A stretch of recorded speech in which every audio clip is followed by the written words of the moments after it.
The fog never really lifted in Millhaven, Oregon. It just settled in different layers, thin and pale in the early morning, thick and gray by afternoon, and by evening, dense enough to swallow the headlights of passing trucks whole. The town sat in a shallow valley carved out by the Millhaven River, surrounded on all sides by Douglas fir and western hemlock that climbed the hills so steeply they looked like green walls built to keep the rest of the world out. Once, those trees had meant everything.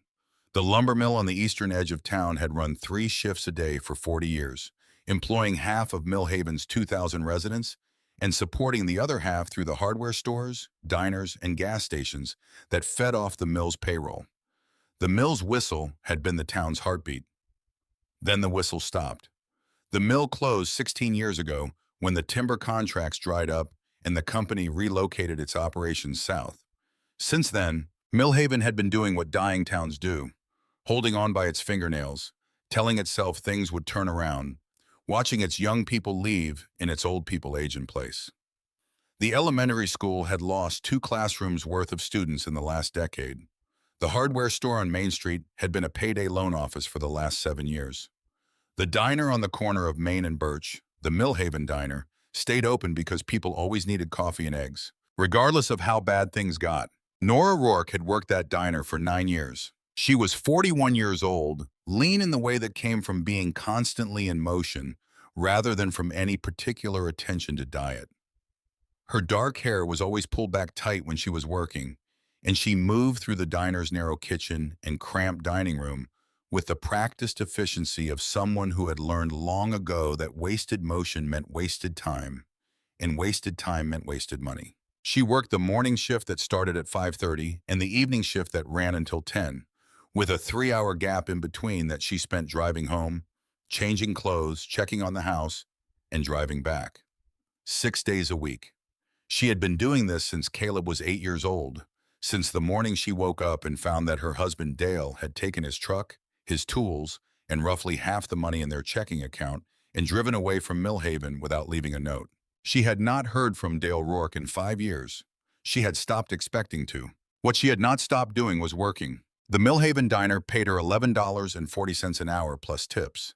The tips were decent on weekends, thin on weekdays, and almost non-existent on the Tuesday and Wednesday morning shifts that nobody wanted. Nora took those shifts anyway, because she needed the hours and because she understood, in the practical way that single mothers understand such things, that needing something and wanting it were entirely different categories of experience. She needed the money. What she wanted was more time with her son. Caleb Rourke was 13 years old that October. He was small for his age in the way that seemed to run in the Rourke family. Narrow shoulders, fine-boned wrists, a frame that looked like it was still deciding whether to fill out or stay slight. He had his mother's dark hair, cut short on the sides and longer on top in a style he managed himself with scissors from the bathroom drawer because neither of them had the time or budget for a barber.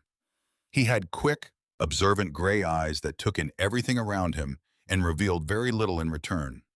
He was the kind of boy who noticed the weather 3 days before anyone else thought to check the forecast, who remembered which floorboard creaked and stepped around it automatically, who tracked the moods of every adult in any room he entered and adjusted his behavior accordingly without ever being asked to. He had developed these skills the way children in uncertain households develop them, not as talents to be cultivated but as survival tools to be sharpened. He had a mild case of asthma that was mostly managed with a blue rescue inhaler he kept in the front pocket of his backpack. In cold weather or after running, he would sometimes feel his chest tighten, a sensation he described to no one, and handled quietly on his own, the way he handled most things. He attended Millhaven Middle School, which occupied a long, flat-roof building on the north end of town. The school served about 220 students in 6th through 8th grades, a number that had been declining slowly for years. The teachers were mostly adequate, occasionally dedicated, and permanently overwhelmed. The principal, a man named Merritt, had worked there for 11 years and had developed, over that time, the particular institutional exhaustion of someone who had tried to fix things in the early years and gradually accepted that the systems he was embedded in were not designed to be fixed. He responded to parent concerns with careful language and written follow-up emails and no meaningful action. He was not a cruel man. He was simply a man who had run out of something essential and hadn't yet acknowledged it. Wade Pruitt was in 8th grade. He was 14 years old, large for his age, with heavy forearms and a wide, flat face that wore cruelty the way some faces wear confidence, easily and without self-consciousness. His father ran a gravel contracting business out on Route 9 and drove a new pickup truck every 2 years. Wade had grown up understanding that size was a form of currency and that his family's relative prosperity in a struggling town was a kind of power. And he had combined these understandings into a worldview that expressed itself primarily through dominance over smaller and more vulnerable people.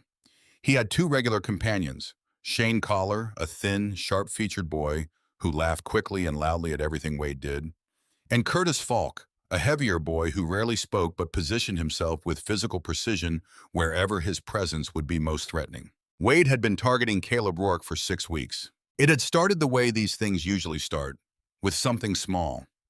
Wade had knocked Caleb's lunch tray out of his hands in the cafeteria on a Thursday in September, more or less by accident. And Caleb's response, a careful stillness, no tears, no confrontation, just a quiet bending to pick up the scattered food, had communicated something to Wade that Caleb would have done anything to conceal. It communicated availability. It said that here was someone who would absorb damage without generating consequences. Wade was not sophisticated enough to articulate this analysis, but he understood it instinctively, below the level of language, the way appetite works. After that, it became systematic. The inhaler was the worst of it. 3 weeks into the campaign, Wade had waited for Caleb by the drinking fountains near the gymnasium and taken his backpack, unzipping the front pocket and removing the blue rescue inhaler, while Shane and Curtis laughed, and a small cluster of other students watched from a careful distance. Wade had held it up, examined it with theatrical curiosity, and then dropped it on the concrete floor and stepped on it. The plastic casing cracked.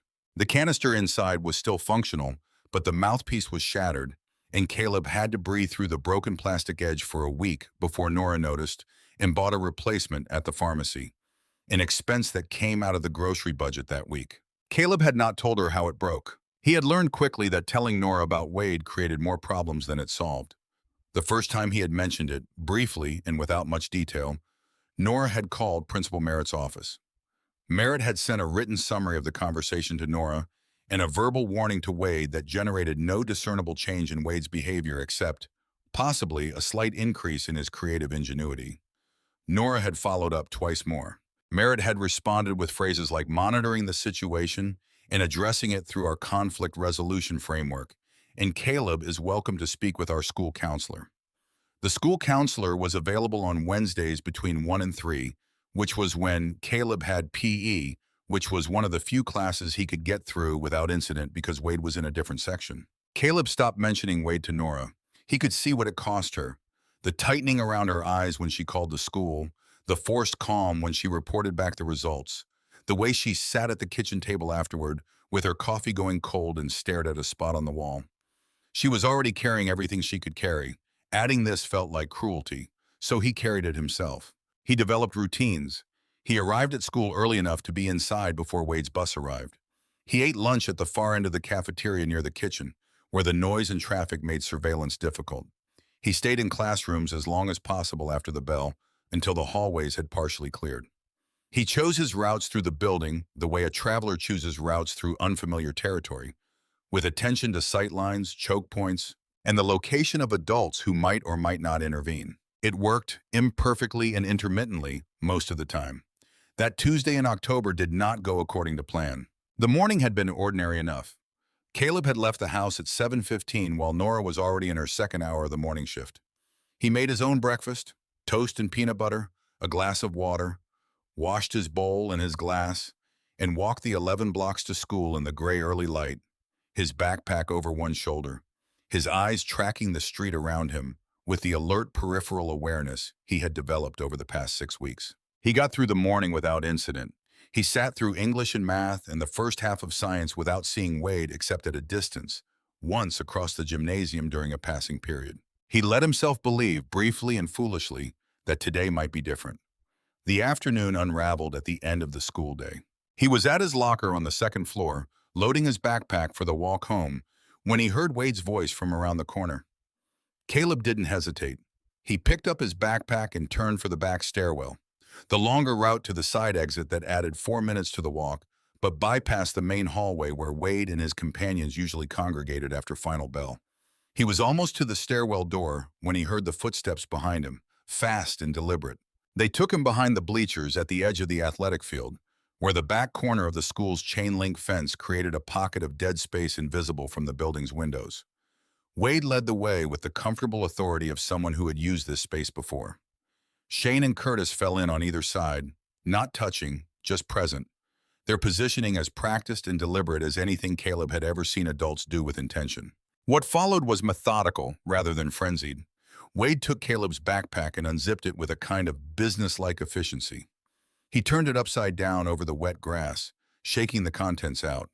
Binders, pencils, the crumpled permission slip for the 8th grade science trip that Caleb had been carrying for 2 days. He picked up Caleb's glasses from where they had landed and examined them with the same theatrical curiosity he had applied to the inhaler 6 weeks ago, then placed them carefully on the top of the chain-link fence.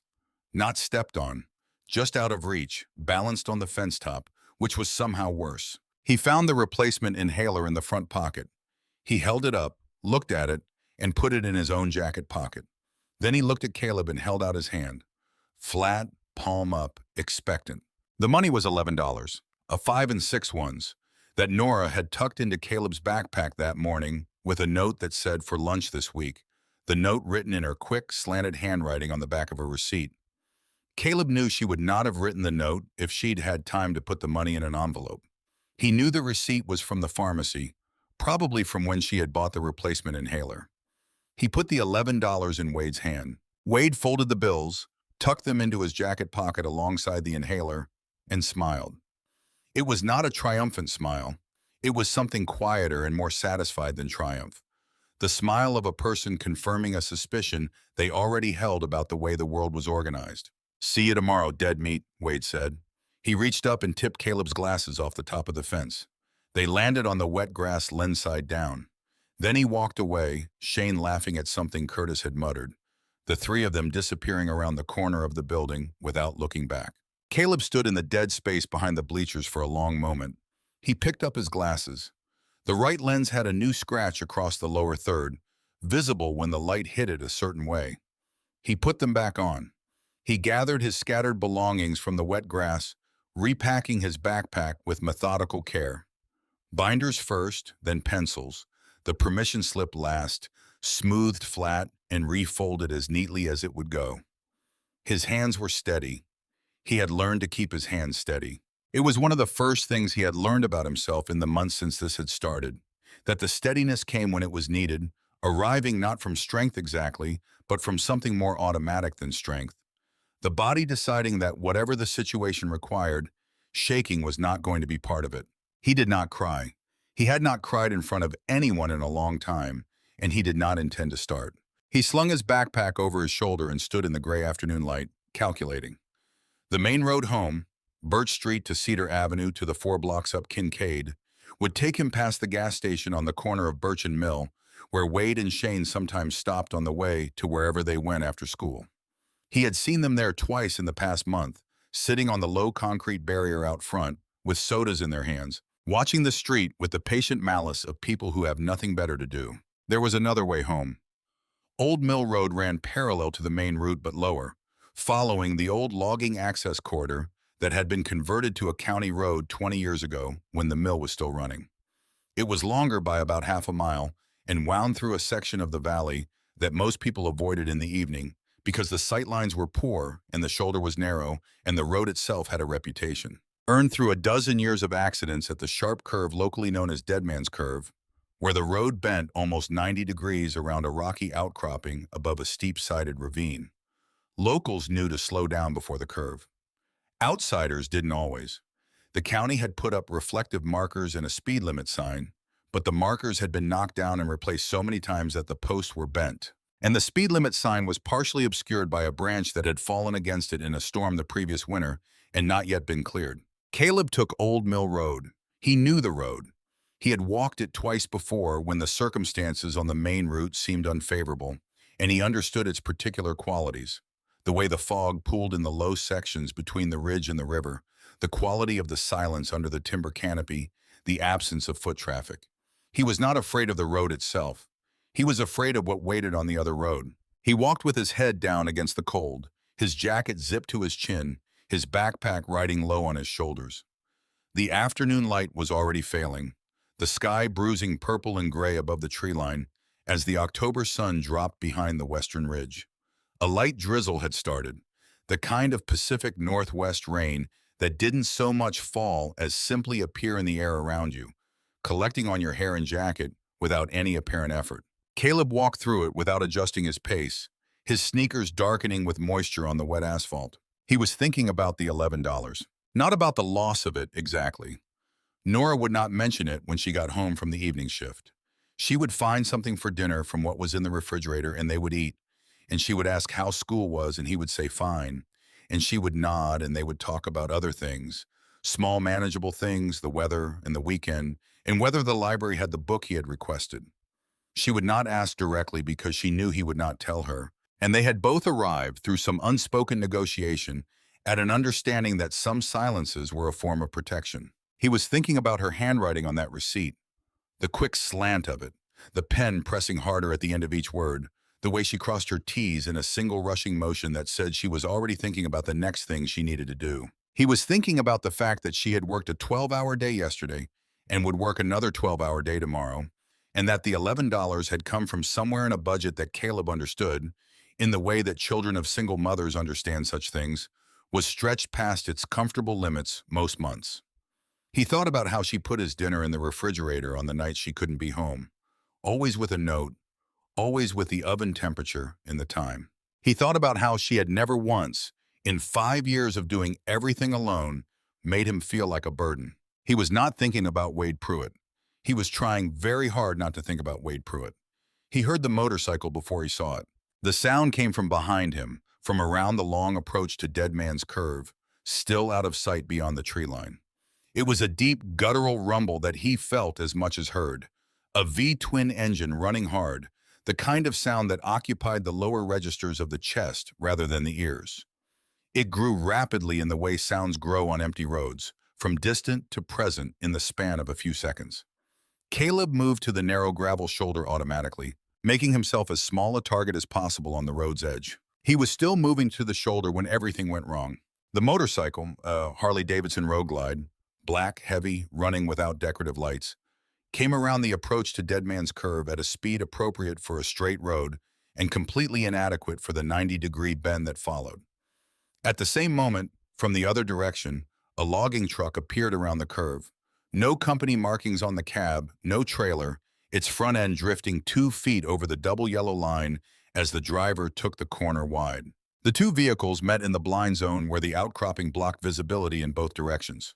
The truck's bumper caught the motorcycle's front wheel.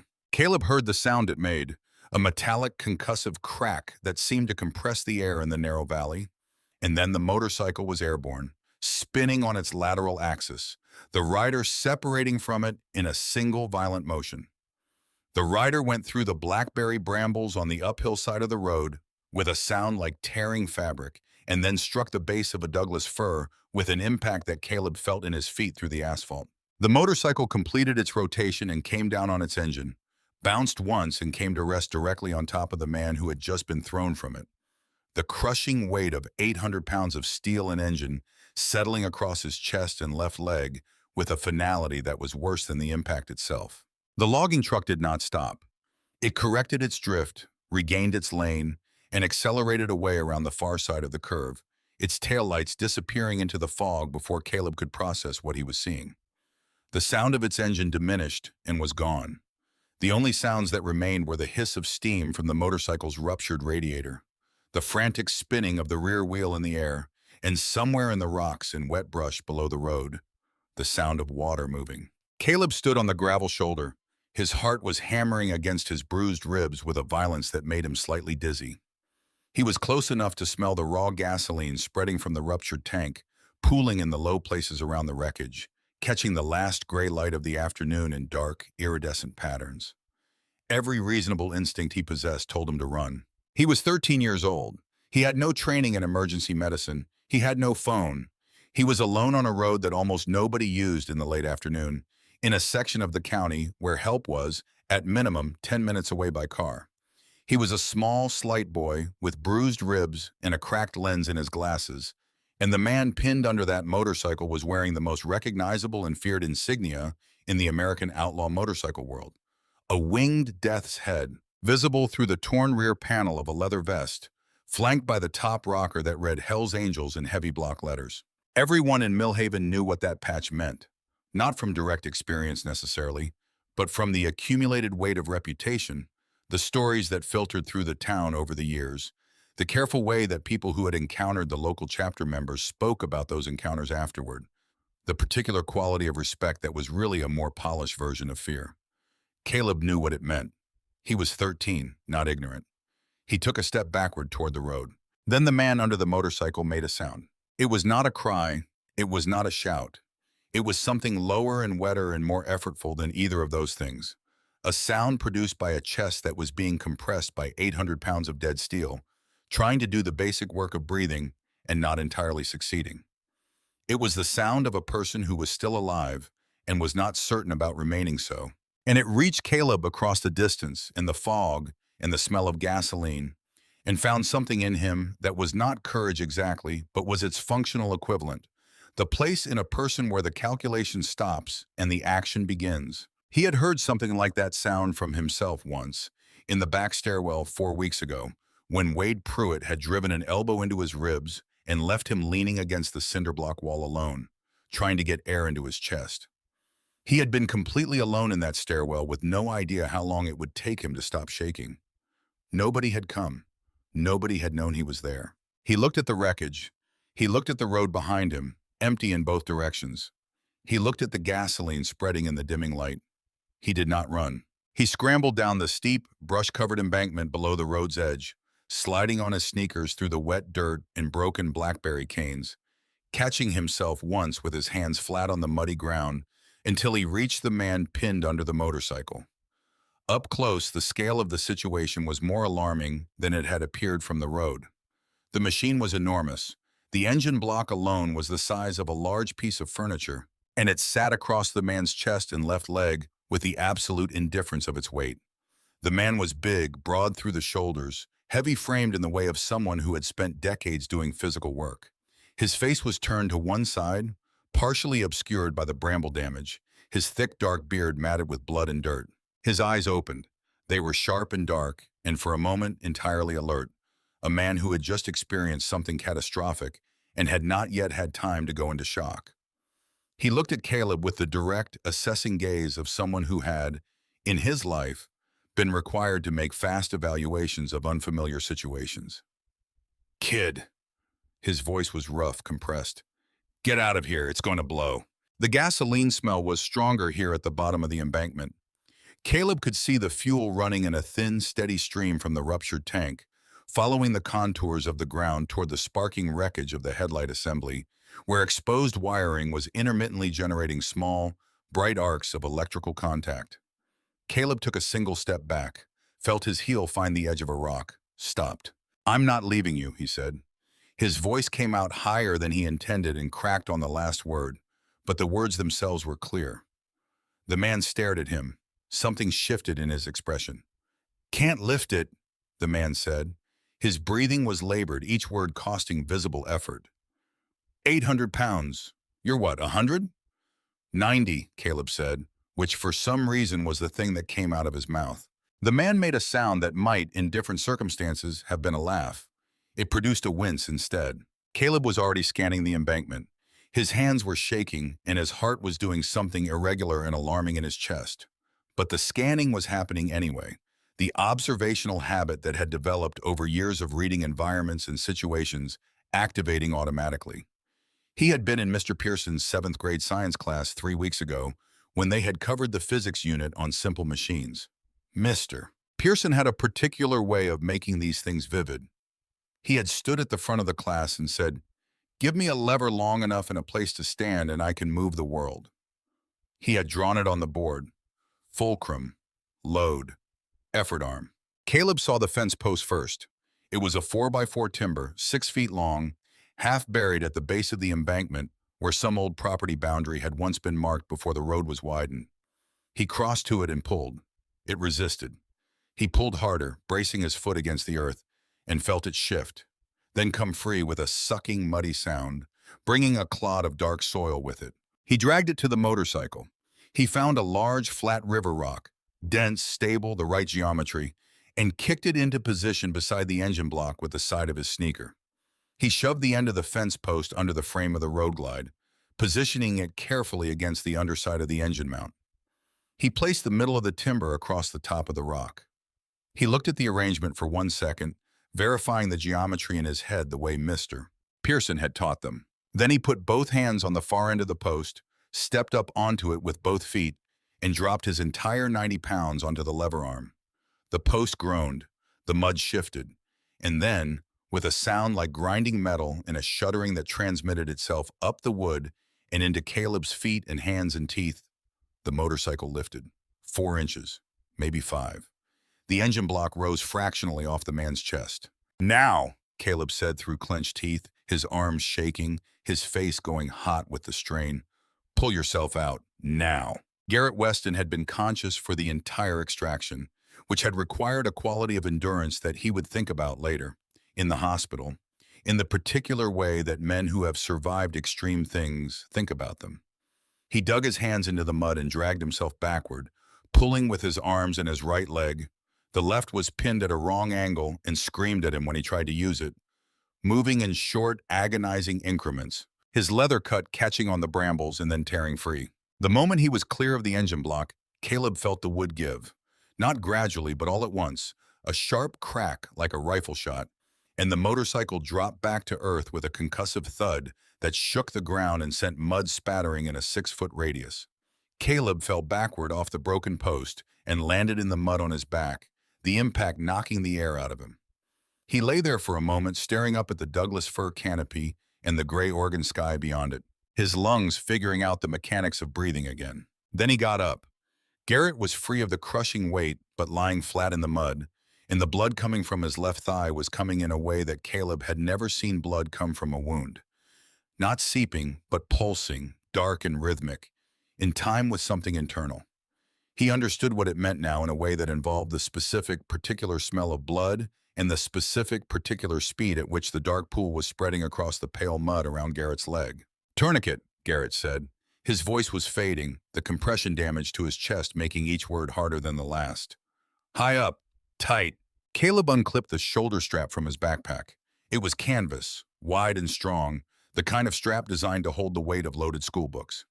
He wrapped it around Garrett's thigh as high as he could get it, above the wound, and tied it with both hands. Then he looked at the strap and understood that his hands alone were not going to tighten it enough. He found a heavy stick, not the fence post that was in 2 pieces, but a branch broken from the fall, and threaded it under the knot he had made. He turned the stick. The canvas bit into the flesh of Garrett's thigh. Garrett made a sound. Not a cry, not a word, but a guttural, whole-body sound, the kind that comes from places deeper than the throat. His back arched off the mud. His hands dug into the earth. Caleb did not stop turning. He turned the stick until the canvas was cutting into the muscle, until his own hands were white with the effort, working from somewhere below conscious thought, from the part of him that functioned best when everything else was falling apart. He turned until the pulsing dark flow from the wound slowed and finally became a seep, and then nearly stopped. Then he used the remaining length of the strap to tie the stick in place, locking the tourniquet, his fingers moving through the knot with the precision that came when shaking was not an option. Garrett's breathing had changed, slower, more even, in the way that was not reassurance but its opposite. "Hey," Caleb said. He put his hand on Garrett's shoulder. "Stay awake. I need you to stay awake." Garrett's eyes opened. They found Caleb's face and focused there with visible effort. "You're a hell of a kid," Garrett said. The words came out slurred and spaced, but he meant them in the specific way that people mean things when they have very little time left to mean anything. His eyes went to Caleb's face, to the swelling along Caleb's jaw that was darkening toward purple, to the split on his lower lip that had reopened from the physical effort of the lever. These were not injuries from the accident. Garrett had spent enough of his life around violence to know the geography of a fist's damage, and what he was looking at on this boy's face had been put there by a fist, and not recently. "Who did that?" Garrett said. Not a question. A statement, low and direct. Caleb looked away. I fell. Garrett was quiet for a moment. His left hand moved, slow and deliberate, into the inside panel of his leather vest. His fingers searched through what Caleb could see was a kind of interior organization, the careful arrangement of small, important things. After a moment, his fingers found what they were looking for and withdrew. The ring was heavy silver, shaped like a skull, one of the eye sockets missing its stone. It was tarnished and blood-stained and substantial in Garrett's palm. He closed Caleb's right hand around it with the last of his grip strength. You show that to my brothers, Garrett said. His voice was barely sound anymore. You tell them Ironclad sent you. You hear me? Then his eyes closed and his head turned to one side and the tension went out of his body and he was still. Caleb stood in the darkening ravine for a count of 3 breaths. He felt the ring's weight in his closed fist. He looked at Garrett's chest and watched it rise, slowly and fall, and rise again. Still breathing. Not gone. He turned and ran up the embankment. He came over the edge of the road at a sprint, his hands and knees bleeding where he had caught himself on the slope, his jacket torn at the left shoulder. He ran to the center line of Old Mill Road and stood there with his arms up, the ring still closed in his right fist, facing the direction from which headlights would come, if any came at all. 3 minutes later, they came. A pickup truck. A local, a man in a flannel shirt who slowed and then stopped and came halfway out of his door and saw Caleb standing in the road with blood on his face and hands. Caleb did not wait for questions. He pointed down the embankment and said, as clearly and completely as he could manage, "There's a man down there. Motorcycle accident. Femoral artery. He needs an ambulance. He's alive." The man in the flannel shirt reached for the CB radio mounted under his dash. Caleb walked to the side of the road and sat on the gravel shoulder and opened his right hand and looked at the ring. The skull looked back at him from its one complete eye socket.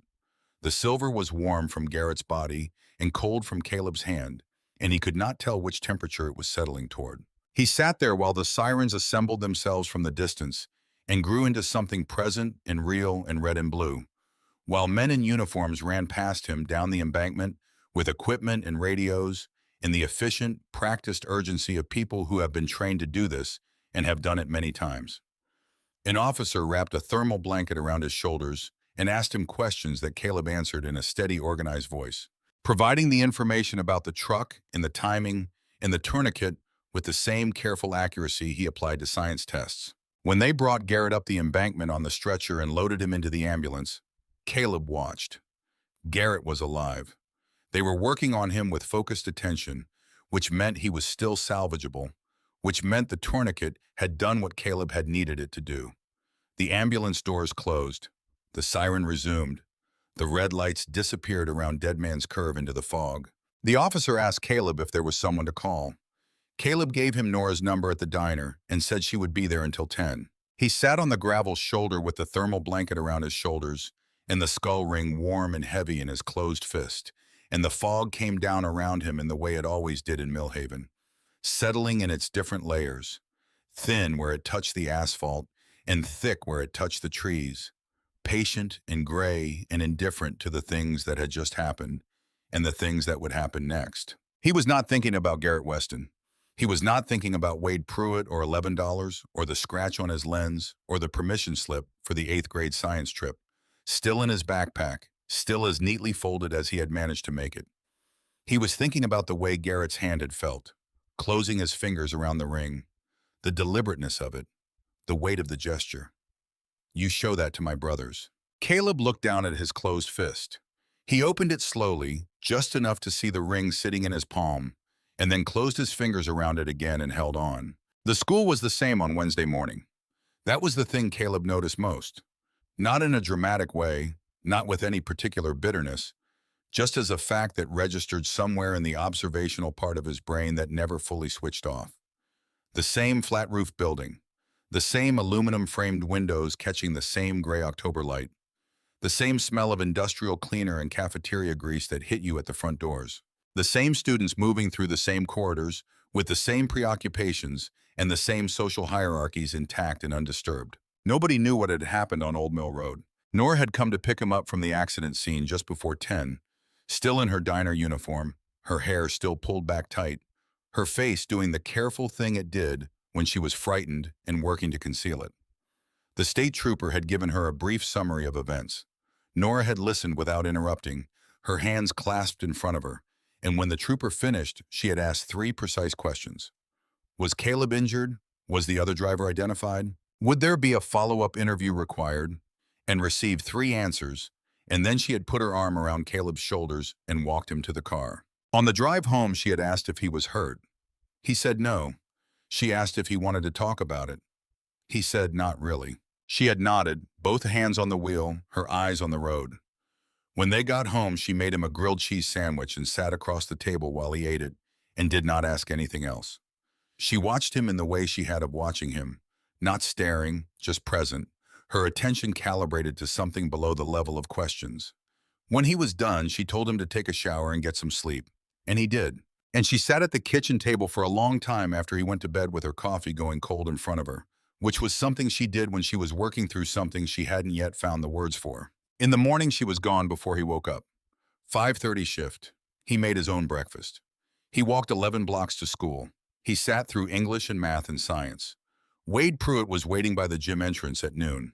The confrontation was brief and businesslike. Wade wanted to know where Caleb's lunch money was. Caleb said he didn't have any. Wade looked at him for a moment with that flat, evaluating gaze, and then shoved him hard enough into the gym door that the metal frame rattled and the impact echoed down the corridor. Shane laughed. Curtis said nothing. They walked away. Caleb stood against the door until his breathing evened out, then went to the cafeteria and sat with his water bottle and the granola bar he had taken from the kitchen cabinet that morning on some instinct of preparation, and ate it slowly, watching the room. This was the pattern for the days that followed. What had changed was subtle and in some ways worse than what came before. Wade had noticed something different in Caleb's eyes. Not defiance exactly, more like a quality of distance, as though some part of Caleb had relocated to a place where Wade's reach didn't fully extend, and it irritated him in the specific way that resistance irritates someone who has built their sense of order around reliable submission. So he escalated, not dramatically, but consistently. A shove became 2. Taking the granola bar became taking the granola bar and the water bottle. Blocking the hallway became blocking the hallway, and making Caleb stand there for 4 full minutes while Shane timed it on his phone and announced the count every 30 seconds. Caleb absorbed it. He kept his hands in his pockets. He kept his face neutral. He got through each day by breaking it into smaller and smaller units of time. Not the week, not the day, just the next hour, just the next passing period, just the next turn of the hallway. At night, he took the skull ring from under his pillow and held it in the dark. He was not sure why he kept it under the pillow rather than in a drawer or his backpack. It was not a decision he had made consciously. It was more that the ring had ended up there on the first night, and staying there felt right in some wordless way. Close enough to be real, private enough to be his. He would lie on his back in the dark with the ring in his closed fist and feel the weight of it, the particular density of old silver, and think about the man who had pressed it into his hand. He did not know if Garrett Weston was alive. The trooper at the scene had said critical condition. He had said lost a lot of blood with the particular professional neutrality that meant things were serious. He had said don't expect a miracle, which Caleb had understood was a warning dressed up as advice, the kind of thing adults said to children when they wanted to prepare them for bad news without yet delivering it. Caleb thought about this at night, in the dark, with the ring in his hand, going through the sequence of events on Old Mill Road with the same methodical attention he brought to reviewing his answers before turning in a test. Had he gotten the tourniquet high enough? Had he twisted the stick far enough? Had the strap been wide enough, strong enough, secured well enough to hold through the time it took the ambulance to arrive? He ran the sequence forward and backward and identified the points of uncertainty and sat with them because there was nothing else to do with them in the dark at 11 o'clock on a school night in Millhaven, Oregon. He was doing this on the 9th night, a Thursday, 10 days after the accident, when he heard his mother come home from the evening shift. He heard her keys on the hook by the door, her shoes coming off in the hallway, the sound of the kitchen cabinet opening and the tap running, then a longer silence than usual before the sound of her sitting down at the kitchen table. The specific sound of that chair, which had a slight wobble in its back left leg that produced a recognizable creak when weight settled into it. He listened to the silence from his room. After a while, he heard her get up, and then the creak of the hallway floorboards, not moving toward his room but away from it, toward the bathroom, where she sometimes sat on the edge of the tub when she needed to think without the kitchen's associations pressing in on her. He had known this about her for years. He had never mentioned it. He lay in the dark with the ring in his hand and listened to the house settle around him and did not sleep for a long time. 3 weeks passed. 21 days in which Millhaven Middle School remained exactly what it had always been, and Wade Pruitt remained exactly what he had always been. The third week was the worst. Wade escalated twice more, cornering Caleb in the back stairwell on Wednesday, blocking the side exit on Friday until Caleb had stood there for 6 full minutes in the cold while Shane counted out loud, and a small audience of 7th graders watched from the far end of the corridor. Caleb had stood through both without response. But whatever reserve he had been drawing on for 6 weeks was thinning now in a way he could feel, like water dropping in a tank that he hadn't realized had a bottom. At night, he held the ring and thought about the man in the ravine. Then the morning came when he found the newspaper on the kitchen table. Nora was already gone. 5:30 shift. The coffee maker was still warm, programmed to start at 5, and the kitchen smelled of coffee and the faint residue of the toast she made herself each morning and ate standing over the sink because she was already in motion toward the door. The newspaper was positioned in the center of the table, folded to an inner page, held open by the ceramic salt shaker shaped like a lighthouse that had been on that table since before Caleb could remember. The article was 6 paragraphs below the fold, not the lead story. Local man survives horrific Highway 9 crash. There was a small photograph, not of Garrett, but of the road, a daytime shot of the skid marks still visible on the asphalt near Dead Man's Curve, the broken fence post visible at the edge of the frame. Caleb read it standing at the table, one hand on the back of the kitchen chair. The article identified the victim as Garrett Weston, 41, of Millhaven, a member of a local motorcycle club. It described the accident, the hit-and-run truck, the severity of the injuries, the responding emergency services. It mentioned in the 5th paragraph that a Good Samaritan had applied emergency first aid at the scene before emergency services arrived, and that responding paramedics credited this intervention as a significant factor in the victim's survival. The Good Samaritan's name had not been released. The final paragraph stated that Garrett Weston was currently in the intensive care unit at Millhaven County General Hospital, listed in serious but stable condition. Serious but stable. Caleb read that phrase twice. He stood at the kitchen table with the newspaper in front of him and the salt shaker lighthouse holding it flat, and the coffee maker still ticking as it cooled, and he felt something loosen in his chest that had been tight for 3 weeks. Not fully released, but loosened. Serious but stable meant alive. Stable meant holding. It meant the tourniquet had held through the ambulance ride and the surgery and the weeks of ICU. It meant Caleb had twisted the stick far enough. He folded the newspaper back to the front page, the way it had been before, and left it on the table. He did not think consciously about whether his mother had left it there deliberately, open to that page, weighted open with the lighthouse salt shaker. He picked up his backpack, checked the front pocket for his replacement inhaler, and walked out the door to school. That evening, when he came home, the newspaper was in the recycling bin, refolded as it had arrived, closed. Nora was on the evening shift. His dinner was in the refrigerator under a piece of plastic wrap with a sticky note on top that said 350 degrees, 20 minutes. There was an extra granola bar on the counter next to the stove, placed there with the kind of deliberate casualness that was not casual at all. Caleb ate his dinner and put the granola bar in his backpack for the next day and did his homework at the kitchen table and went to bed. The skull ring was under his pillow. He made the decision on a Sunday, 3 weeks to the day after the accident on Old Mill Road. It was not a dramatic decision. It arrived the way his decisions usually arrived, not as a sudden impulse, but as the logical endpoint of an extended interior process, like a mathematical proof completing itself in the background while he was doing other things. He had been thinking about the article for 3 days. Serious but stable. Intensive care unit, Millhaven County General. He had been thinking about the ring and what Garrett had said while pressing it into his hand. And he had been thinking about the fact that he was 13 years old and had walked 3 miles to school every day for a year and had navigated the geography of Millhaven Middle School alone for 6 weeks and had gone down a dark embankment toward a burning motorcycle in the October fog and that none of these things had required anyone's permission. He put the ring in his front jeans pocket. He walked. Millhaven County General was a concrete building from the mid-70s, functional and plain, sitting on a rise on the south end of town where the road curved away toward the river.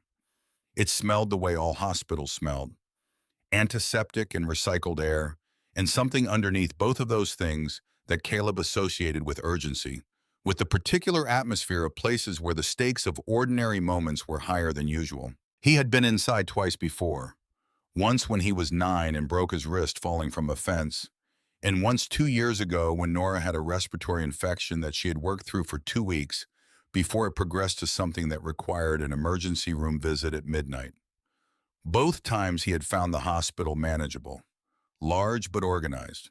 You just followed the signs. He followed the signs to the 3rd floor. He stepped off the elevator and stopped. The hallway of the intensive care unit looked like a different kind of place than the rest of the hospital. Not because of the medical equipment or the nursing station or the particular quality of the lighting, though all of those were distinct. It looked different because of what was occupying it. 6 men, large without exception, deployed along the corridor with the spatial awareness of people who knew how to fill a space and make it their own.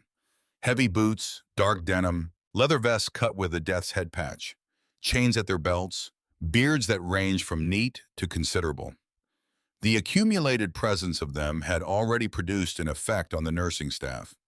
2 nurses were visible behind the station glass, speaking in low voices, their body language tight. The man nearest the elevator turned first. He was large enough that Caleb's first impression was simply of scale. A man who required more space than most men required, with a braided blonde beard and a scar that ran from his left cheekbone down across his jaw to his chin. A pale rope of old tissue that pulled the left side of his mouth into a slight, permanent angle. His vest identified him as Rex Calloway. He looked at Caleb the way a sentry looks at an unexpected arrival, not with hostility exactly, but with the complete and economical attention of someone whose job is to make fast, accurate assessments. "This is a restricted area," Rex said. His voice was low, carrying easily in the quiet corridor. "Pediatric ward is on 2.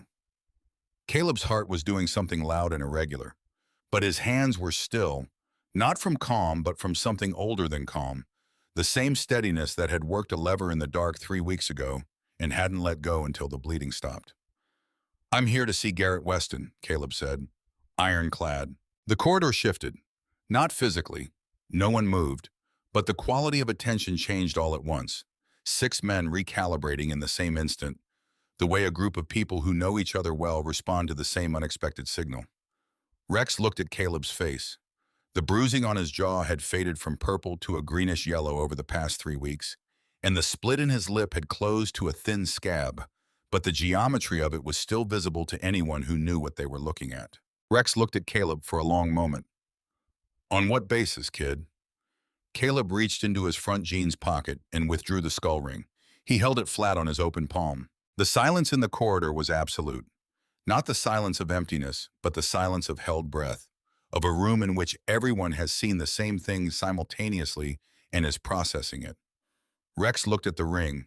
Then he looked at Caleb's face. Something moved through his expression. Not softness exactly, but a reconfiguration of the hard lines, a brief reorganization. He reached out and placed his large hand on Caleb's shoulder. Not roughly, with a kind of weight that was not pressure. "Come with me," Rex said. He led Caleb down the corridor, the other men stepping aside without a word, and pushed open the door to room 312. The room was dim and beeping. The equipment was considerable. Monitors tracking vitals in green lines, IV drips, an oxygen line, the elevated architecture of the traction rig holding Garrett's left leg in its configured position. The leg was encased in plaster and pinned with 2 metal rods that caught the light at their ends. His chest was wrapped tightly enough that the bandaging was visible above the hospital gown's neckline.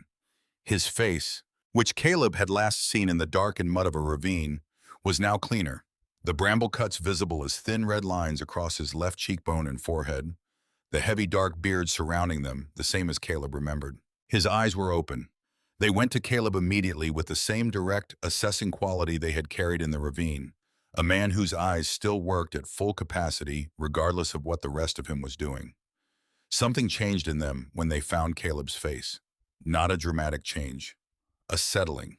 The way a room feels different when the last piece of furniture has finally been moved into its correct position. "There he is," Garrett said. His voice was rough, slowed by the medication and the chest damage, but the tone was unambiguous. "The kid with the lever." Caleb sat in the plastic chair beside the bed. Rex positioned himself by the door, arms crossed, and became as still and unintrusive as a large man in a small room could manage. They talked for a while. Garrett asked questions and listened to the answers with the full attention of someone who was not simultaneously planning his own response, a quality Caleb had observed in very few adults. He asked about the lever, about the physics of it, about how Caleb had known to do it. Caleb explained about Mr. Pearson's science class and the unit on simple machines and the specific phrase about levers in the world. And Garrett listened to this with a small, authentic smile that had nothing performative about it. Then he looked at Caleb's jaw. "That wasn't from the accident," Garrett said. "It was not a question. It was a statement delivered in the same direct, economical way he delivered most things. Not aggressively, not as an accusation, just as a fact being named."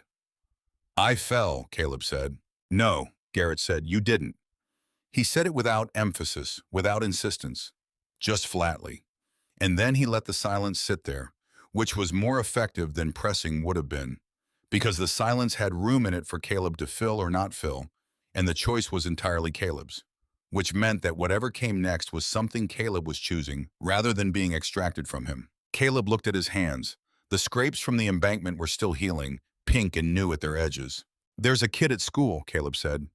And then, because the sentence had started and the room was quiet and Garrett was listening in that particular way, it continued. It was not a dramatic confession. It was not the unburdening of a weight he had been carrying so long that releasing it felt like revelation. It was more like giving a report, the facts in order, the relevant details, the pattern of events over 6 weeks. He kept his voice even. He mentioned Wade by name, and Shane and Curtis, and the inhaler and the $11, and Principal Merritt's emails. He mentioned that Nora had called the school 3 times. He mentioned that he had stopped telling her because he could see what it cost her to be unable to fix it. He did not mention how tired he was. He did not say that whatever capacity he had been operating on for 6 weeks had been thinning down to something he was not certain would last much longer. He did not say any of that. But he had been looking at his hands for most of the account, and at some point his eyes went hot in a way that was involuntary and preceded the actual tears. And when he blinked, there was moisture on his lower lashes that he could feel before it fell. He pressed the heel of his hand against his eye, hard, and his jaw tightened. He had not cried in front of another person in more than a year. He was crying now. Not dramatically, not with sound, just the way that things came out when the container they had been in was finally held by someone else for a moment, the overflow that happened when the carrying was briefly shared. He kept his hand pressed against his eye and breathed through his nose and said nothing. Garrett did not say that it was okay. He did not say that it would be all right. He did not produce any of the verbal reflexes that adults usually produced in the presence of a child's tears, the instinctive consolations that were really more about the adult's discomfort than the child's need. He let it be what it was. He waited until it had passed to its natural conclusion, which took about 45 seconds, and then he spoke. "I know what a fist looks like," Garrett said. "I know what it does to a face, and I know what it does to everything that's not a face." He paused, adjusting his position slightly against the pillow, the small movement producing a visible tightening around his eyes. "I've warned them and I've given them. Both sides of that. And I can tell you that a kid who goes down a ravine toward a burning motorcycle by himself in the dark is not someone who deserves to be afraid to walk down a school hallway." Caleb wiped his face with the back of his wrist. "I'm not afraid of him," he said. Garrett looked at him steadily. "I'm tired of him," Caleb corrected. "That's different." Garrett was quiet for a moment. "Yeah," he said. "It is different." He seemed to consider something. "You said your mom called the school 3 times. And they did nothing. They said they were monitoring the situation." Garrett repeated the phrase back without inflection, which was somehow the most accurate commentary on it that Caleb could have imagined. Rex by the door made a sound that was not quite a word. "How old is this kid?" Garrett said. 14. 8th grade. "Yes." Garrett was quiet for a moment that felt different from the previous quiet, fuller, more deliberate, something being worked through behind his eyes that his expression gave no access to. Caleb had the distinct impression of watching a very controlled person doing something complicated. "What are you going to do?" Caleb said. He heard the anxiety in his own voice and did not try to conceal it. "You can't hurt him. He's 14. You'll go back to prison." Something shifted in Garrett's face. Not amusement. It was too serious for that, but recognition. The recognition of a person who has been seen accurately. "No," Garrett said. "We are not going to touch him." He said it with the flat certainty of a man stating a policy, not making a promise. "That is not what this is." He looked at Caleb directly. "What this is a 13-year-old kid who deserves to walk through his own school without looking over his shoulder, in a town that has decided it doesn't need to do anything about that. And sometimes a town needs to be reminded that there are things it has decided wrong." He looked over Caleb's head to where Rex was standing by the door. "Rex," he said. "Yeah." Rex had been listening to everything. It was clear that he had been listening to everything. "Call the other charters." Garrett's voice was quiet and measured. "Portland, Seattle, Boise, Spokane." He paused. "Tell them Ironclad is calling in his markers. Full colors. We ride for the kid." Rex did not respond immediately. He looked at Garrett with an expression that contained several things at once: respect, loyalty, and something more cautious underneath both. "I'll make the calls," he said. "But Garrett, PD has had eyes on the chapter since last month. One wrong step and you're in front of a judge." The room was quiet. The monitors beeped their steady, indifferent rhythm. "Then we don't take a wrong step," Garrett said. "This is not intimidation. This is not a threat. This is 300 men showing up to stand next to a kid who stood next to one of their own when he had every reason to walk away." He adjusted his position against the pillow again, carefully, managing the pain with the practiced economy of someone who has decided how much of it to show and is sticking to that decision. "You call it what it is, and you make sure every rider understands. Nobody touches anybody. Nobody raises a voice to a child. We ride in, we stand, we speak our piece, and we ride out. Clean." Rex looked at him for a moment longer. Then he pushed off from the doorframe and took his phone from his jacket pocket and walked out into the corridor. Garrett turned back to Caleb. Caleb was watching him with the full, unguarded attention that he usually kept more carefully managed. The attention of a person trying to read something important accurately. "What's going to happen?" Caleb said. "Not anxious this time, just asking." "Nothing that'll get anyone arrested," Garrett said, "and nothing that Wade Pruitt will forget for the rest of his life." He looked at Caleb steadily. "You going to trust me on this?" Caleb thought about this in the genuine way, not the performative way. He thought about the ravine and the dark and the motorcycle and the ring in his hand. He thought about the way Garrett had let him cry without trying to stop it or manage it or redirect it into something more manageable for everyone else in the room. "Yes," Caleb said. Garrett nodded once. "Friday morning. You go to school like normal. Same time you always go." He looked at Caleb with a directness that contained something warmer than instruction. "And you keep that ring on you." Caleb's hand went automatically to his front pocket. "It's in my pocket right now," he said. "Good." Garrett's eyes were getting heavier, the medication doing its slow, inevitable work. "It was my road captain's ring, man named Ellis. He passed it to me when I made full patch, 22 years ago." His voice was slowing down. "You've earned the right to carry it for a while." Caleb sat with him until the weight of the medication finally pulled Garrett's eyes closed. He sat for another few minutes after that, listening to the steady beeping of the monitors, watching the slow rise and fall of Garrett's chest under the hospital blanket. Then he stood up and put the chair back where he had found it. In the corridor, Rex was off his phone. He looked at Caleb as he came through the door. The other men looked at him too, the same calibrated attention that had been there when he arrived, but different now in its quality. The difference between a stranger being assessed and a known quantity being acknowledged. "All 300? Caleb asked. Rex looked at him steadily. 312, he said. "As of an hour ago." He paused. They all said yes. Caleb nodded. He put his hands in his jacket pockets. "You need a ride home?" Rex asked. No, Caleb said. I walked here. I'll walk back. Rex studied him for a moment with an expression that was not quite a smile, but was in the neighborhood of one. The expression of a man who has seen a significant number of people in his life and occasionally recognizes something in one of them that surprises him. He stepped aside. Caleb walked down the corridor past the lined-up men, their heavy presence on either side of the hallway, and pressed the elevator button and waited for the doors to open. When they did, he stepped in. He turned around. Rex and the others were still watching. He nodded to them. They nodded back. The elevator doors closed.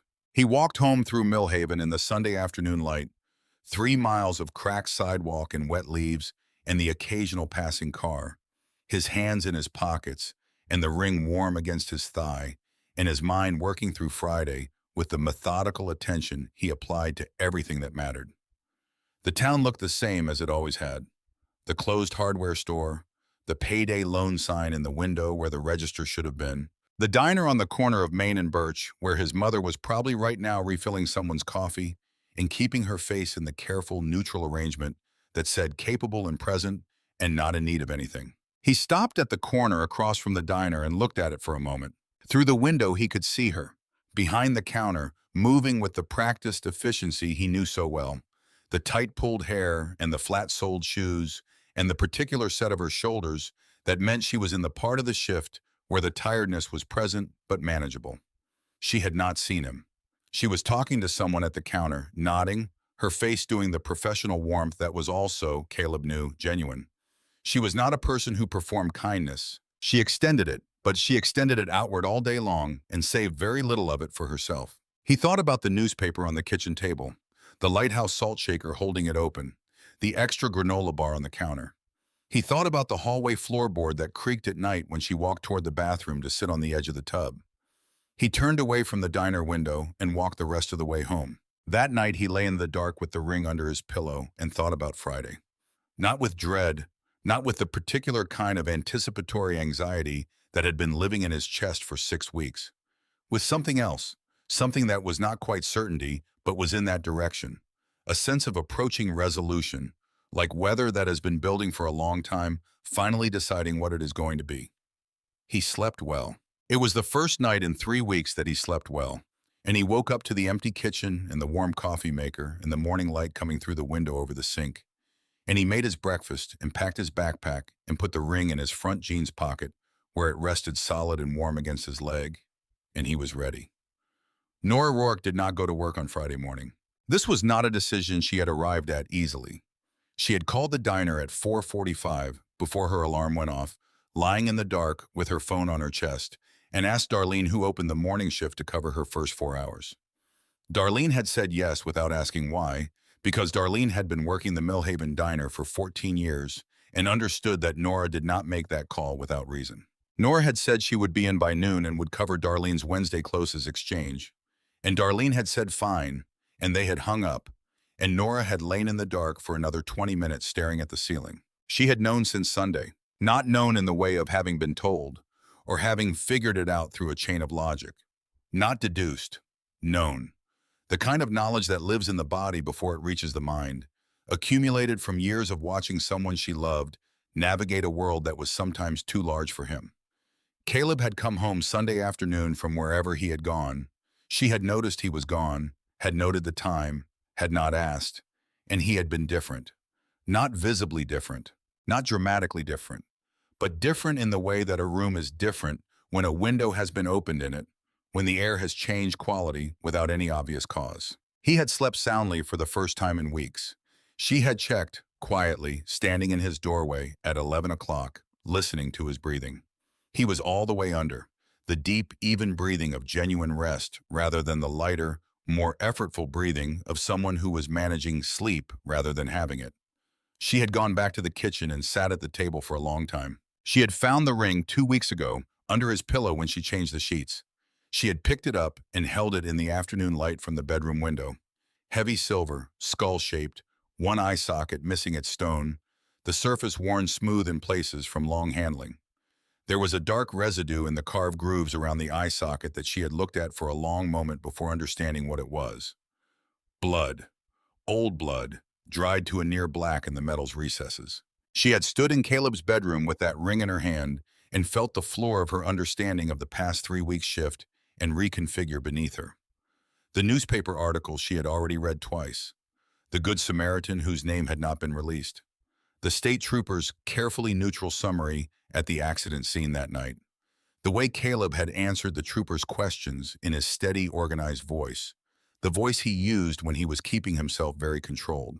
The thermal blanket around his shoulders and the blood on his hands, and the way he had sat on the ambulance tailgate with his right hand closed around something she hadn't been able to see in the dark. She had placed the ring back under his pillow, exactly where she had found it, and walked out of his room and sat in the hallway with her back against the wall and her knees drawn up and cried as quietly as she could for about 10 minutes. Then she got up and washed her face and went back to doing what needed to be done. She had left the newspaper on the kitchen table. She had put the granola bar on the counter. These were the things she could do. Not ask him to carry the weight of her reaction to what he had done, but let him know that she knew, that she saw him, that the knowing was there between them, even if neither of them said it directly. She understood Caleb well enough to know that forcing a conversation would not give either of them what they needed. What he needed was to know that she knew and that it did not break her. What she needed was for him to sleep. He had slept. So she knew by Friday morning that something was going to happen at the school. She did not know the specifics. She knew Caleb had visited the hospital. She had seen the mileage on her car's odometer was unchanged Sunday afternoon and understood he had walked, which told her something about both his determination and his care about explanations. And she knew that whoever was in room 312 at County General had given him something other than the ring this time. Something that had changed the quality of the air in her house. She drove to the school at 6:50 and parked in the lot across the street, between a delivery van and a pickup truck, where she had a clear sight line to the school's front courtyard and main entrance without being visible from the courtyard itself. She turned off her engine. She had a travel cup of coffee from home, and she held it in both hands and watched the building come to life in the early morning. The custodian unlocking the side entrance, the first teachers arriving, the school buses beginning their approach from the north end of Main Street. She was wearing her diner uniform because it was what she had put on out of habit at 4:30, before remembering she wasn't going in until noon, and she had not changed because it didn't matter. The uniform was just the outer layer of the day. She sat in her car with her coffee and watched the street and waited, though she could not have said with complete precision what she was waiting for.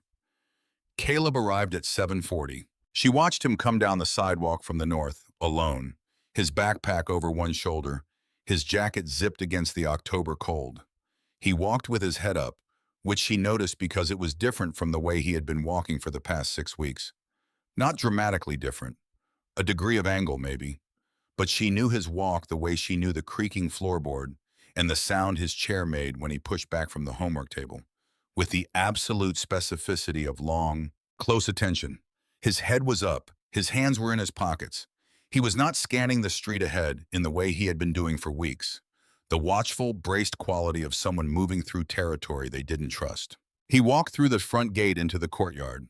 She watched Wade Pruitt and his two companions move off the retaining wall to intercept him.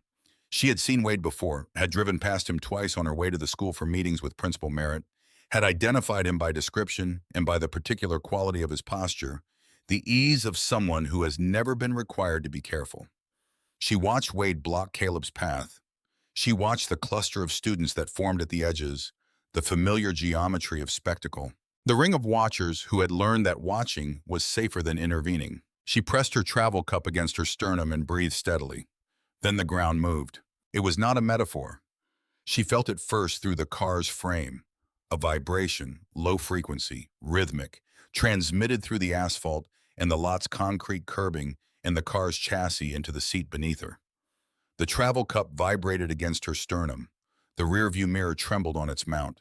She looked north along Main Street and saw nothing for a moment, just the ordinary morning street, a traffic light cycling green, a delivery truck idling at the intersection.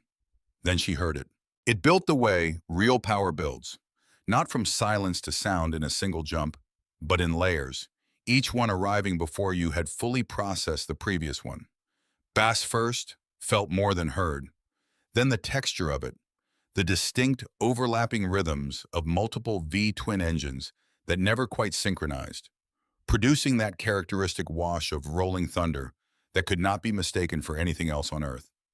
Then the volume, climbing past the threshold where it was just a sound and becoming something environmental, something that occupied the air the way weather occupies it, from all sides at once. They came around the north bend of Main Street and the south bend simultaneously. She had not known there would be so many. She had not known what she was expecting, but it was not this. Not the seemingly endless column of chrome and black leather that poured around both bends and filled the street from curb to curb in a formation so tight and so disciplined it looked choreographed. The school buses had stopped a block back.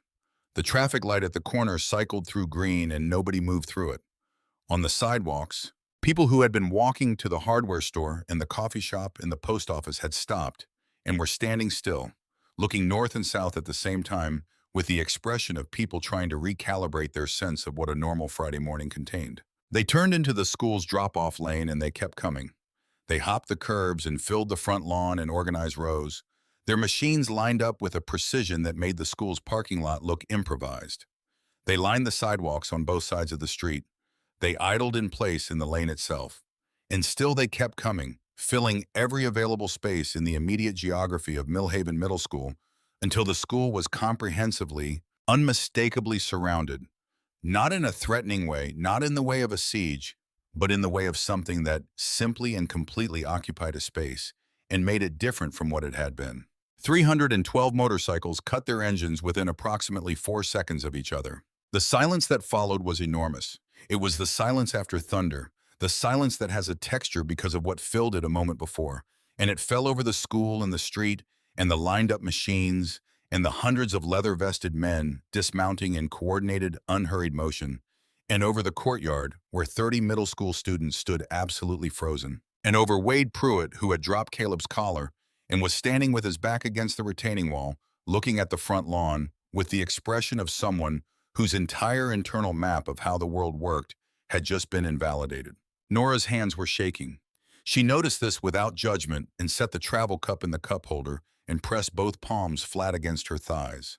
A 3-wheeled motorcycle moved through the parted crowd, a custom trike moving slowly and with deliberate dignity, driven by the large blonde-bearded man she would later learn was Rex Calloway. Seated behind him, managing a metal cane in the effort of a body that was not fully recovered, was Garrett Weston. She had not known what Garrett Weston looked like. She had seen the name in the newspaper. She had understood, from the ring and the article and the piece of the story she had assembled from the available evidence, that he was a man of a particular kind. The kind that the newspaper article had described carefully without saying directly, using the language of motorcycle clubs and local charters and the phrase known to law enforcement that newspapers use when they meant something specific. She had held a ring with his blood dried into its grooves and understood that her son had pressed his hands into the mud of a ravine and saved this man's life. He was large, even on the trike, even diminished by injury and the visible effort of movement. He wore his full colors, the vest with the death's head patch, over a dark shirt, and he moved through the crowd of his own people with the particular authority of someone who does not need to demonstrate authority because it is simply present in the way he occupies space. He was using the cane heavily on his left side. His left leg, she could see, was still wrapped and braced beneath his jeans.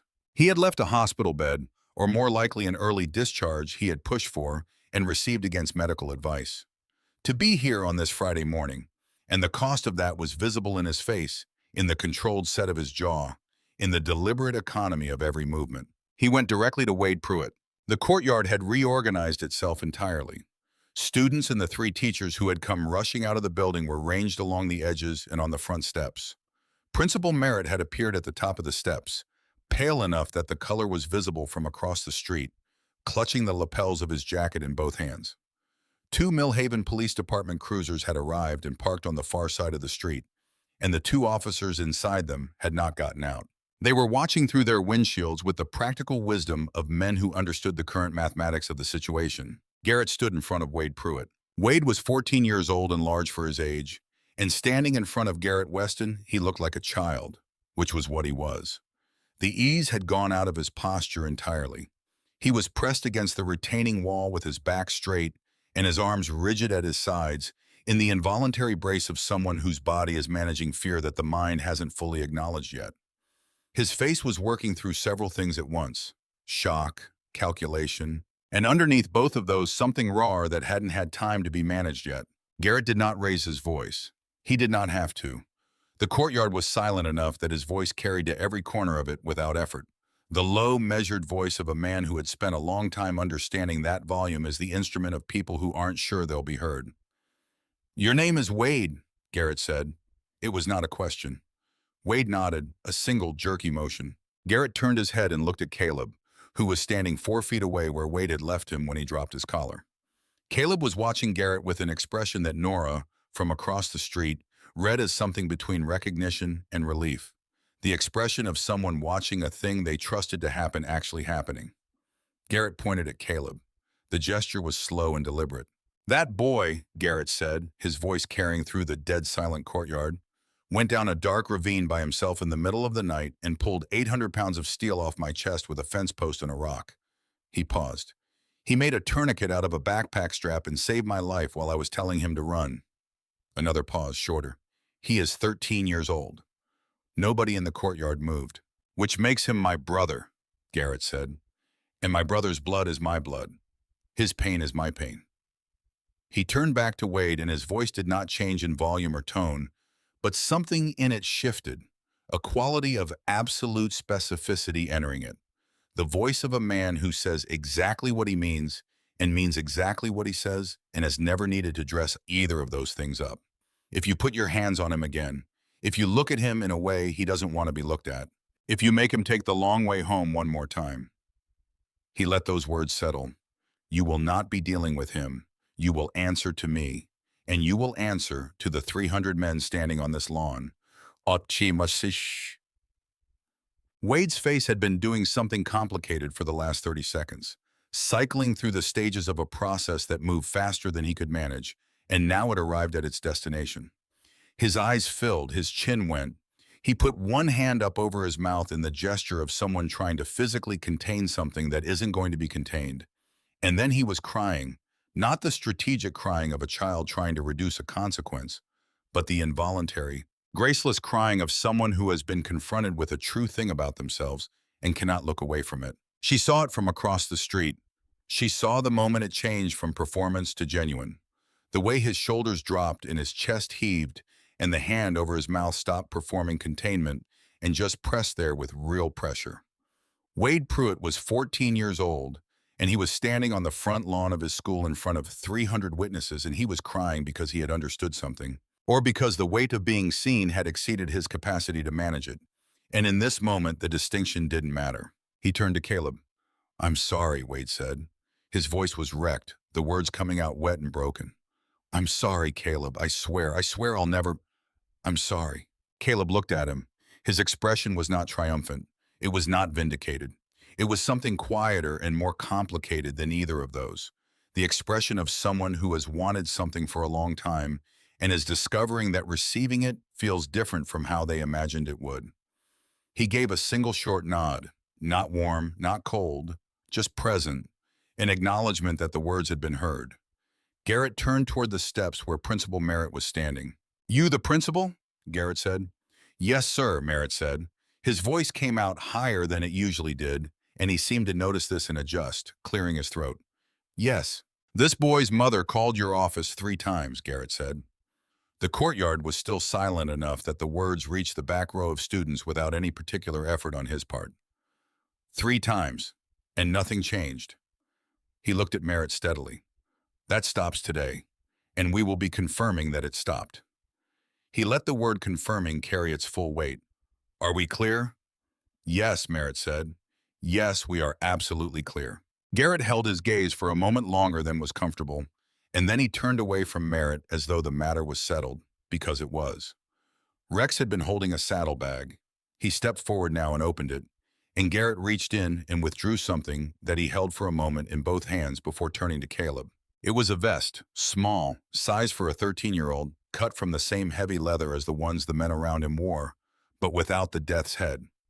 That patch belonged to full members, and its presence or absence was not a casual distinction. What this vest had was a curved rocker across the top of the back that read Millhaven in the same heavy block lettering, and on the front left panel a smaller patch, rectangular, clean-edged, that read Honorary. Garrett held it up. Caleb looked at it for a moment. Then he turned around and let Garrett place it over his shoulders. The leather settled onto him with a weight that was substantial. The real weight of real material. Not a costume, not a prop. Garrett set it across Caleb's narrow shoulders with both hands and smoothed it flat with a single motion, and then stepped back and looked at him. "Walk tall," Garrett said. "You're never walking alone again." Rex moved to Caleb's left side. A second man, tall, quiet, with a gray-streaked beard and calm eyes, moved to his right. They positioned themselves with the easy, practiced authority of men who had done this kind of escorting before. Not touching, just present, just flanking. Their presence beside him constituting a statement that required no words. The three of them moved toward the front steps together.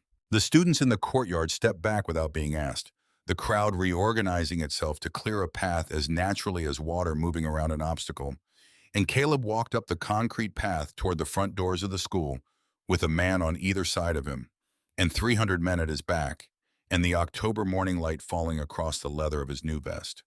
Behind him, the 300 raised their fists, not shouting, not with any sound at all, just the gesture. 300 fists raised in unison in the cold morning air over the front lawn of a middle school in a dying logging town in Oregon. And the silence it was made in was somehow the loudest thing Nora had ever heard. Caleb reached the top of the steps. His hand was on the door. He stopped. He turned around. She did not know what he was looking for when he turned. Maybe he was looking at Garrett. Maybe he was looking at the 300 men on the lawn, or at the courtyard full of students who were watching him with the unguarded attention that people give to things they are seeing for the first time and know they will not forget. Maybe he was just looking at the school itself from the outside, from the top of its own steps, in a way he had not looked at it before. But then his eyes moved across the front gate and the sidewalk, in the stopped traffic, in the lined motorcycles, and found the parking lot across the street, and found the car, and found her. She did not know if he could see her face clearly from that distance. She was across a street in a parking lot, behind a windshield with the morning light on it, in a diner uniform, a woman who had been sitting very still for 40 minutes with a travel cup of cold coffee in her lap. She was not sure what he could see, but he had found her. She knew the moment he did. His shoulders shifted, barely by degrees, and went still in a different way than they had been still before. He had found what he was looking for. She felt the tears arrive before she had decided to cry, the involuntary kind, the ones that have their own timing. She did not try to stop them. She put her left hand flat on the window glass and looked at her son standing at the top of the steps of his school in his leather vest with 2 large men beside him and 300 more behind him, and she let the tears do what they were going to do. Caleb looked at her across the distance. She could not read his expression with complete precision from where she was. Too far, the light wrong. But she could read the angle of his head and the set of his shoulders and the fact that he was not moving, was holding the look, was giving it the time it required. She lifted her chin. Once. Slowly. The nod she gave to things that were true and that she was acknowledging as true. The nod she gave when words were insufficient or beside the point. Caleb straightened. It was a degree of angle, maybe 2. But it was visible and it was real and it meant something specific. Not as symbol, not as metaphor, but as the actual physical expression of an internal shift. The body doing what the interior had already done. He held her eyes for one more moment. Then he turned and walked through the front doors of his school. Rex and the second man followed him inside without looking back. The doors swung shut. The school absorbed them. On the lawn, the 300 fists came down. The men turned to their machines and mounted them with the unhurried economy of people who have done what they came to do and have no need to extend the moment past its natural conclusion. Garrett made his way back to the trike, Rex's hand available at his elbow without being intrusive, and settled into the passenger position with the careful management of a man who is aware of his physical limits and is working within them. The engine started, not all at once but in sequence, spreading through the crowd of machines like a wave. One engine catching, and then the next, until the air over the front lawn of Millhaven Middle School was full of the rolling thunder that had arrived 20 minutes ago, and was now preparing to leave. They filed out the way they had come in, disciplined, orderly, one by one, and then in pairs, feeding back onto Main Street in a column that took several minutes to clear the block. The two police cruisers watched from their position across the street. Neither officer had exited their vehicle during the entire event. As the last of the motorcycles cleared the school's driveway and turned north on Main, one of the cruisers pulled forward and stopped. And the officer in the driver's seat rolled down his window and looked at the departing column for a long moment without any visible expression. Then he rolled the window back up and drove away. Nora sat in her car until the street was clear and the ordinary sounds of a Friday morning had reassembled themselves over the space the engines had vacated. A delivery truck moved through the intersection. A dog barked somewhere on a side street. The school's front lawn, recently occupied by 300 motorcycles, showed the compressed tracks of their weight in the wet grass, but was otherwise intact. She picked up her travel cup. The coffee was cold. She drank some of it anyway. Then she started the car. She did not go to the diner. She drove instead to the Millhaven County General Hospital and parked in the visitor lot and went inside and took the elevator to the third floor, which was quiet and ordinary now. The nursing station staffed by a single nurse who looked up when Nora approached. Nora asked if Garrett Weston had already been discharged. The nurse said he had checked himself out at 6 that morning against the recommendation of the attending physician, which Nora had already suspected. She thanked the nurse and got back in the elevator. She sat in the parking lot for a while with the engine running and the heater on and thought about what she wanted to do with the next few hours before her noon shift. She thought about the ring under Caleb's pillow and the newspaper on the kitchen table and the lighthouse salt shaker.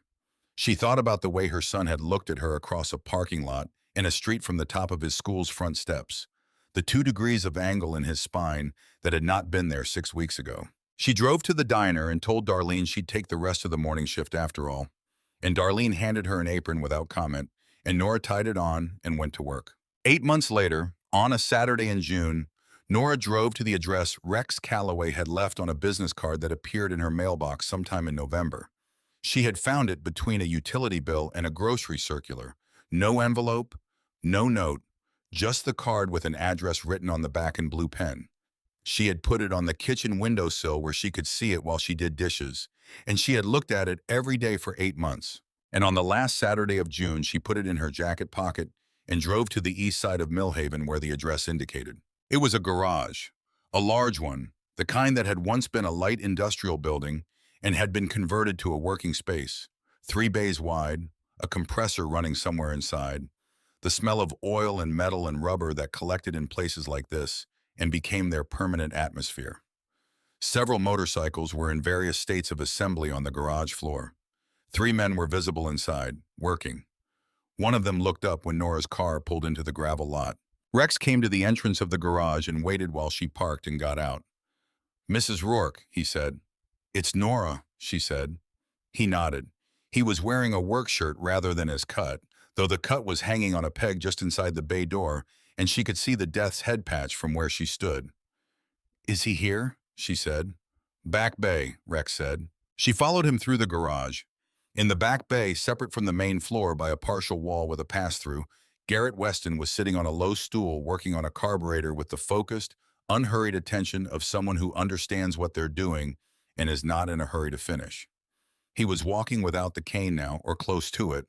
Rex had mentioned to Caleb at some point, and Caleb had mentioned to Nora, that Garrett had been doing his physical therapy with the same approach he applied to everything, which was to say completely and without complaint.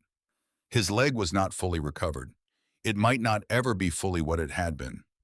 But he was sitting on the stool without the bracing that had been visible at the school, and when he looked up at the sound of footsteps, his movement was easier than it had been in October. He looked at her. He set down the carburetor and the cloth he'd been using and stood. "Mrs. Rourke," he said. "Nora," she said, same as she'd said to Rex. "Just Nora." He nodded. He was about the same height standing as she'd estimated him to be on the trike, which was to say considerable, but the garage environment suited him in a way that the hospital had not. He looked like what he was here, a man in his correct context, competent and present. They looked at each other for a moment across the oil-stained concrete. "He's doing well," Nora said. "He's been doing well since October." She paused. "Wade Pruitt transferred schools in November. Caleb hasn't had any trouble since." Garrett nodded. I know, he said. Rex checks in. I know you do, Nora said. Caleb told me. Another pause. Outside, a compressor cycled and released pressure and went quiet. She had thought about what she wanted to say here.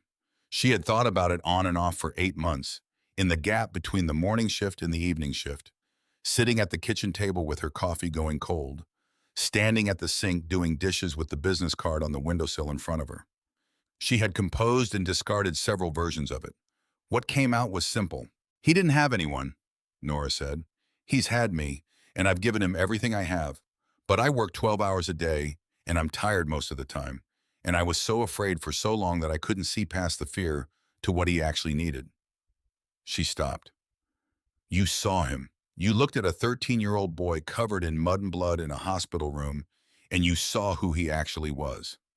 Not what he looked like, not what he came from, who he was. She pressed her lips together for a moment. Thank you for that. Garrett was quiet for a moment. He saw himself first, he said. On that road. Nobody teaches you to do what he did. You either have it or you don't. He looked at her directly. You gave him that. Whatever you think you didn't give him, you gave him that.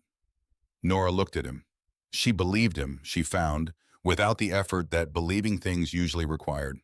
He was a man who said what was true, and the truth of it was recognizable. She put out her hand. He took it. His hand was large and calloused, and his grip was careful, aware of its own force, which was a thing she had not necessarily expected. They shook hands once, the way people do when the words have been adequate and the gesture is the completion rather than the substitute. He wears the vest, she said, every day. I know, Garrett said. A small thing moved through his expression. I'm glad. She drove home through Millhaven in the June afternoon, the windows down because the summer had finally come, and the fog had lifted, and the light was coming through the Douglas fir in the long, slanted way. It only came in the warmest weeks, when the sun was high enough and the clouds had thinned enough to let it through. She drove past the diner on Main and Birch and past the elementary school with its population signs that kept going down and past the site of the old lumber mill, where the buildings had been partially demolished and the ground had been partially reclaimed by the first seedlings that grew in any disturbed earth in the Pacific Northwest if you left it alone long enough. She drove home and parked in the driveway and sat in the car for a moment with the engine off and the summer light on the windshield. Inside, she could hear the specific sounds of Caleb doing homework at the kitchen table, the particular rhythm of a pencil moving, the occasional page turn, the creak of his chair when he shifted. Normal sounds, ordinary sounds, the sounds of a boy doing his homework on a Saturday afternoon, which was an ordinary thing and was also, she understood now with more clarity than she had possessed in October, not a thing to be taken for granted. She got out of the car and went inside. Caleb looked up when she came through the door. He was at the kitchen table with his science textbook open and his notebook beside it, and the leather vest hung on the back of his chair, where it lived when he was at home. Not stored away, not in his room, just present, part of the ordinary furniture of their days. Hey, he said. Hey, she said. She hung her jacket on the hook by the door and went to the kitchen and put the kettle on.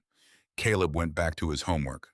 The afternoon light came through the window over the sink and fell across the kitchen table and across the open pages of his science textbook and across the leather of the vest on the back of his chair. The skull ring was on the kitchen windowsill. Nora had moved it there a month ago, from under his pillow to the windowsill, after Caleb had told her the full story, all of it finally one evening in March, when they had both been at the table after dinner and the silence had arrived at the particular quality where it wanted to be filled.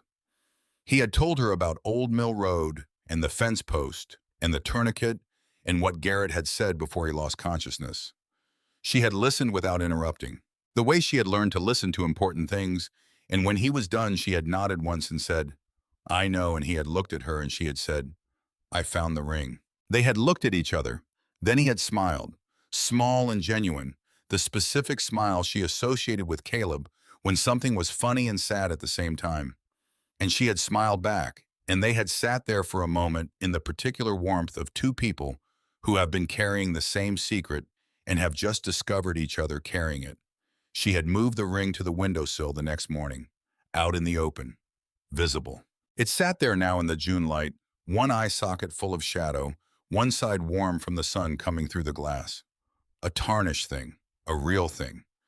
The kind of object that accrues meaning not from what it is, but from what has passed through it, from the hands that have held it and the nights it has been pressed against, and the roads it has crossed and the distance between who you are and who you discover you were always going to be. Once the right moment arrived to find out. The kettle began to sing. Nora went to answer it. She poured 2 cups, one for herself, one set carefully at Caleb's elbow without interrupting the rhythm of his pencil, and stood at the counter for a moment with her hands wrapped around the warmth of her cup, looking at her son bent over his science textbook in the afternoon light, at the leather vest on the back of his chair, at the skull ring on the windowsill catching the last of the day. Outside, Millhaven went about its Saturday the way it always did, quietly, without ceremony, a town that had lost its whistle a long time ago and was still learning what sounds it made without it. The fir seedlings grew in the broken ground of the old mill site. The fog would come back tonight, settling in its different layers the way it always did, thin where it touched the asphalt and thick where it touched the trees. But for now, in this moment, the light was clear and the kettle had finished its work, and Caleb Rourke was doing his homework at the kitchen table, and the ring on the windowsill held its one good eye open toward whatever came next, patient and present and permanent as the hills that had always surrounded this valley and always would.